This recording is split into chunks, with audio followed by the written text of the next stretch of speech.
Okay, no problem. Eric Italiano at BroBible.com. Folks, today I am joined by Kerry Washington. I don't get to say this a lot. She needs no introduction. Thank you so much for your time today, Kerry. Thank you for having me. It's really nice to chat with you. Of course, you don't know my mom, nor does she know you, but Okay. she wanted me to say hi to you as well. Oh, well, tell her I said hi. Are you Uh, going to take her to the theater to see the film? Because we come out yes. Mother's Day weekend. Oh, great point. And this is actually, I am going to ask about the mom part of Okay. this film in a bit. But first, I want to start with your husband, Yes? Namdi. It was one of the great NFL cornerbacks of his time. Yes. Because this was such a physical role, I'm curious if he either helped you train at all or just sort of gave you advice. Yeah, one of the things I love most about my husband is his discipline. You know, coming from football, he's such a disciplined athlete and artist now. And so I always look to him for guidance when I'm trying to create sort of training structures, and he's so supportive. I mean, that's probably the biggest benefit is when I was training, the number of hours that I was training every day, just working out, and then fight training with choreography, and then training, and then weapons training. Like, it doesn't even begin to compare to what it was like for him to go into camp, you know, when he would go into training camp. So he understands, and he was so supportive. And now, because he's producing and directing and acting, from the beginning, actually, this has been a film that he has loved and has championed. And he was one of the first people who was like, Omar is the right person for this role. Like, it has to be Omar. And so it was with Namdi's permission that I slid into Omar's DMs and was like, hey, I have this project that I think you might really love. Yeah. So I looked through your work, and as far as I can tell, this is the first time that you've done a role like this, right? Well, like 20 years ago, I did Mr. and Mrs. Smith, where I was like climbing mountains and shooting guns with Angelina Yes. Jolie. And that's where I kind of bit the bug and was like, oh, I love doing action. I just haven't had the opportunity in my career to do it. My career kind of took a different path, but I've always had this inkling of like, when will I get to do that again? And for me, it's wonderful to be in a place in my career where, as a producer, I get to choose a lot of what I do. And I had been looking for a great action drama because I thought if I'm going to do an action film, I want it to have real meaning and purpose where you know why the explosions are happening. So this script just had all the things. It has humor. I mean, Divine Joy and Method Man, they're incredible. They're so funny. Jaleel's so funny. But it also has so much heart and romance, and people, we were at a screening in LA a few nights ago and people were like, I cried twice. Like, it's really heartwarming. So I love being able to do a film that has all the things. So I'm kind of surprised to hear you say that you hadn't really gotten a chance to do a film like this because, post Atomic Blonde, kind of Yeah. with Charlize, Charlize. I feel like the female action genre has grown, and I'm surprised that scripts weren't on your doorstep. Were they, and just they weren't up to snuff for you, or truly this, you had never really gotten a chance to make a film like this I before? had never gotten a chance to do it. I think sometimes in Hollywood, people become accustomed to seeing somebody through a particular lens. And I think people think of me as somebody who's very strong intellectually, cognitively, emotionally, psychologically. Like, Those aren't bad things, no, Carrie. exactly. I Yeah. play really strong characters, but not physically strong characters. It might also be that in the explosion of the scandal years, which is when I really started receiving more scripts than at any other time in my career, I was also really busy having babies. Like, I was having babies every other off season. So Huh. I think maybe that's part of it, but I'm excited that it happened with this film at this time. So you've brought up that both the feelings that this film has and the fact that you're a mom. Would you say that the sort of critical choice that your character makes that sets up this film in regards to her kid, would you say that that's a spoiler?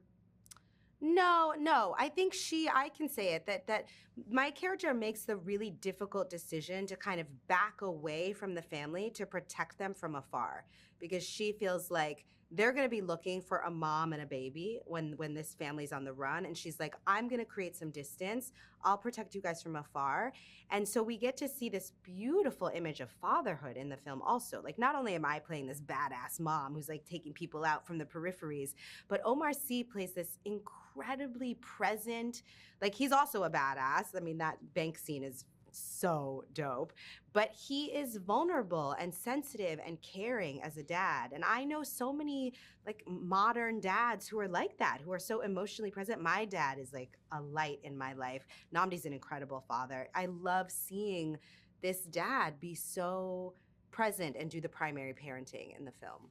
So how did you weigh that choice as a mom yourself? Is that something that you think that you would be capable of doing? I'm just curious because, I know that acting, there's a piece of yourself in there. So I'm curious how you as a mom weighed up that choice. Yeah, it's something that spoke to me about her strength, because I'm going to be away from my kids for just over a week doing press for this movie, and I'm a mess. Like, I'm like crying every night, like miss them so much. I'm like, Namdi, send me more pictures. Like, I'm a mess. So for her to step away in the way that she did, I do think requires a different level of sacrifice and strength.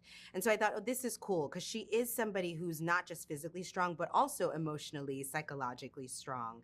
And it's hard to understand, but it also, and I don't want to have spoilers too, like as the family comes together, you understand how much love there is, because those moments are so meaningful, Yeah, I do feel like the scenes with the son were particularly well done. It helps that the kid was just a blast. Jaleel is incredible. Halfway through shooting, Omar was like, I feel like he's stealing the movie. I was like, he is, and we should give it to him. Because the truth is, like, if you don't care about Kai, the movie doesn't work. Like, the whole movie, every explosion, every boat chase, every car chase, every machine gun, every punch, kick, it's all for him.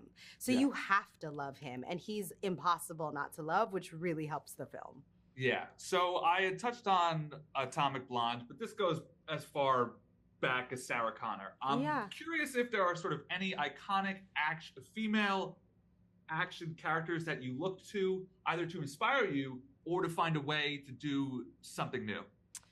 No, more of when I worked with our stunt team and our fight coordinators, I wanted to have some of her fighting style be rooted in capoeira, because that was a martial art that I've never seen in film in this way, dramatized in like a big budget action adventure. So we tried to root a lot of her movement in more like capoeira inspired flow. And then Omar was coming from a more traditional East Asian martial art. And that was fun too, because we were kind of able to see how our fight styles were different. Our fight training really helped us build the chemistry that you see in the film. It helped to build a lot of the competitive spirit that you see between us, between our weapons training and our fight training. And we learned in fight training, before we even started rehearsals for the film, how to communicate with each other, how to trust each other, just get to know each other's rhythms and flow. So that was a really fun way to jump in and build relationship with another actor. Before I move on, I just want to add that I'm sure it's a nice day at work to just sit by a beach and drink bourbon with Mark Strong. Oh my gosh.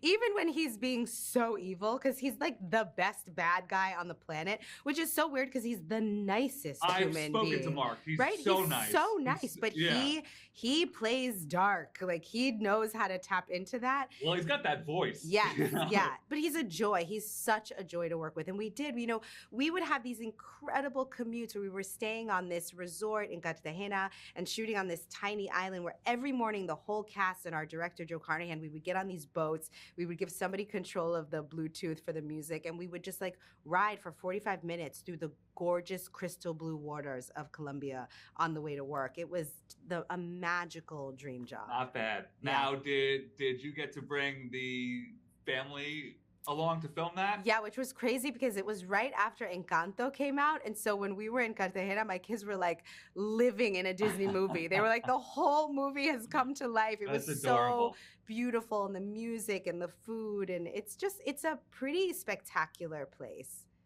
So I want to move on to Django. Now, I'm sure you've been asked about Leo a bunch. Now, I would never presume to understand how a Black woman might feel, but to me, I would imagine Sam was scarier to you. because he was black too, and there's almost something that character so menacing, more insidious in that. Yeah. So I'm curious. Tell me your reaction to Sam's performance and sharing those scenes with him, because I know Quentin likes to rehearse, but I doubt Sam was in the full kind of makeup look. So talk to me about that. It's so funny because when you asked like who was scarier, I had to readjust my brain because my memories of Django are just so filled with love.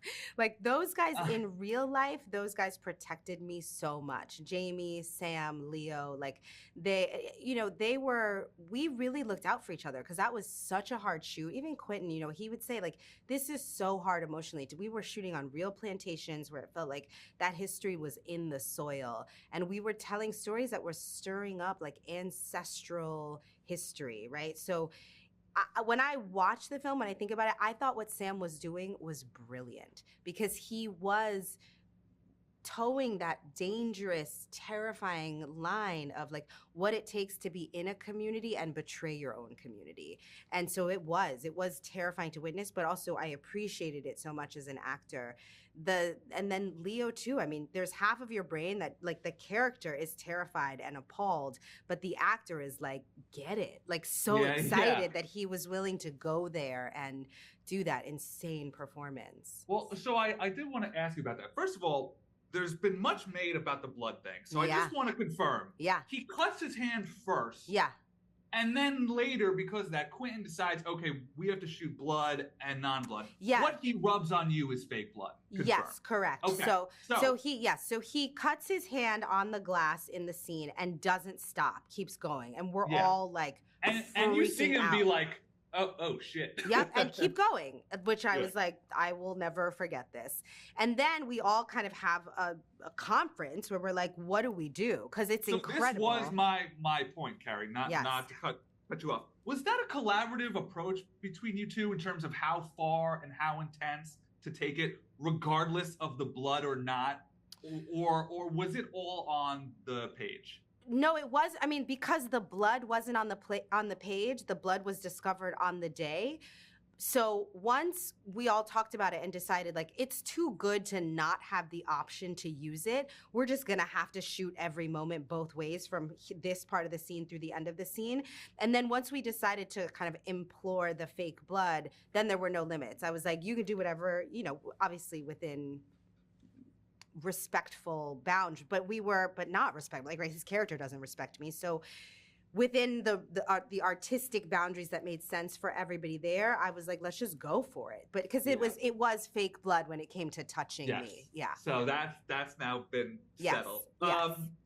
This is not a question. This is just me giving you praise. So I've seen this film a bunch, but because I was going to speak to you, this is the first time that I've watched it watching you. And what I realized is that you don't have many lines, but the range of emotion that you convey, first of all, different types of fear. There's when you're taken out of the hot box, which it's like, as an actor, I don't even understand how you get to that sort of place of terror and pain. So amazing work there. Then there's also the fear of the unknown when Christoph is explaining to you, oh, you have this friend, and half of your face is afraid, but half of your face is growing with hope. Yeah. And then, of course, there's the line to Sam where he's like, I forget what he says, but you're like, because you're scaring me. Like, you do so much with so little. So I guess what I do want to ask is, for the hotbox scene particularly, how do you even begin to get yourself to that place? Some of it, again, was the location, right? That we were shooting on these real plantations and that we were really steeped in the awful atrocity of what enslavement meant for these human beings and for my ancestors. So some of it was sort of tapping into the reality of what happened on those grounds and seeing them as sacred and being willing to try to embody as much fear as what they must have felt. And then there's some physical reality of being like not only emotionally naked, but physically naked and actually in that box in the ground that felt like a coffin. It just was horrifying. It was I horrifying. can see why you told him to go for it with blood, because you're like, I just spent 3 hours doing a scene in the hot I'm box. like, You have no and idea. to say nothing of the scene where I'm whipped under the trees, like that. I mean, there just was like, there was no like playing it safe to make this movie work, and even that to me felt like a real like act of gratitude for my ancestors. Like, I don't have a right to come onto this movie and be like, I only want to do this in ways that are comfortable, because those choices didn't exist for them. Yeah. So walk with me here a bit. Django is almost 15 years old at this point. I want to ask you about the success of Sinners, because not only are you one of the most prominent Black actors of your time, but those two films also have a bit in common. It's about Black people in the Deep South trying to claim their own freedom, the idea of imagined freedom versus real freedom, systemic oppression, so on and so forth. Django was wrote and directed by a white guy. Now it's Coogler's turn. So I'm curious how this all makes you feel. I'm just excited. I'm excited that as more and more of us step into our power as filmmakers, as producers, as directors, as writers, that we have more agency to tell our stories, that we are just getting to like unfold the spectrum of who we are, right? Like no culture is a monolith. You can't, it's why there's so many great mafia films, right? There's not like one story of what it means to be Italian American in the mob in the United States. There are multitudes of stories with different kinds of nuance, different kinds of perspectives. And I think, again, the experience of being African American and in search of liberty and freedom is endless in its possibility for narrative. So I'm grateful to be part of that legacy of storytelling, but I'm also incredibly grateful that Coogler and that Michael, that they are continuing to dig deep and to own the voice of how we tell the stories about who we are. For me, it was such an important reason for why I wanted to not only star in, but produce Shadow Force, is like, when was the last time that we've seen a Black couple centered in a transnational action adventure, badass love story, Very good right? point. Like, there are some parallels for me in Django and Shadow Force, because I would often talk about in Django how at the time that film takes place, it wasn't even legal for Black people to be married. So to have a love story about a man searching for his beloved, to be like, she is my wife, I want to be with her till the end of time, that's the ultimate expression of seeking your freedom, to be able to love whoever you want to love. And they're on the same journey in Shadow Force, right? It's this transnational pair of spies who break the rules, they fall in love, and then they are up against the system that they used to be a part of, because they want their liberty and they want to be able to love each other and their child in freedom. Great point. And I did, one of the things that I caught when credits rolled was I did not realize that you had produced it until that point, but then it all kind of locked in place and made our company, Simpson Street, it's really exciting to be able to, the other reason I'm in Atlanta right now is because our show Reasonable Doubt, which is on Hulu, we produced that and I directed that pilot.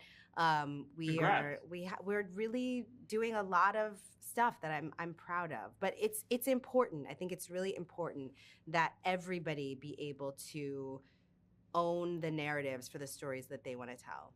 So I want to ask you about something else you have coming out, I think this year, Wake Up Dead Man. If you had to summarize in your media-trained way. I know, I'm not allowed to say any, like the number of NDAs that I have signed for Wake Up Dead Man. You know what, let's do us both a solid. But I will say, it's like people who love this franchise are going to love this film. It's really like, for me, it was so fun to step into this world and work with this cast. And it's also like, we were joking, it's a cast full of all people who are used to being number one on the call sheet, who are like willing to be in this ensemble together. Well, all right, I do have one that I think you can touch on. You're going to be in Animal, which is done by Ben Affleck, who is one of my favorite out there today. Yeah. What's going on there? How's Ben? What's it like to work with him? What brought you to this film and so on? So I got a text from Ben that he was directing a new project that he wanted me to read to play his wife. And I was like, this is like the laziest proposal I've ever gotten. And then I read the script and it was phenomenal. I was blown away. I was like, oh, it was one of those things where I was like, I'm going to start it now because I have to go to work, so I'm not going to be able to finish it. And then I wound up being late for work because I could not put it down. And I'm not a person who likes to be late for work. It's really tremendous. The cast is sick. Like, I love Stephen Yeun. I love Gillian Anderson. To be able to work with Ben, it's really, really, really exciting. I mean, the town is like a top fiver for me all time. Me too. Love. I mean, he's such an extraordinary talent. And I feel like as a director, he's undeniable. And as an actor, I always love him. I think this is some of his best work that he's ever done. I mean, just being in the room across from him, I was like, this is unlike anything I've ever seen him do. Yeah, Kerry, congrats on the film. Out May 7th? May 9th, Mother's Day weekend. So take your badass moms, celebrate your badass dads, and come see us. So yeah, congrats on the film. Congrats on 20 years of work. And also thank you for saying hi to my mom. I'm sure yes, thank her for me. Take care, Kerry. Bye. Bye-bye.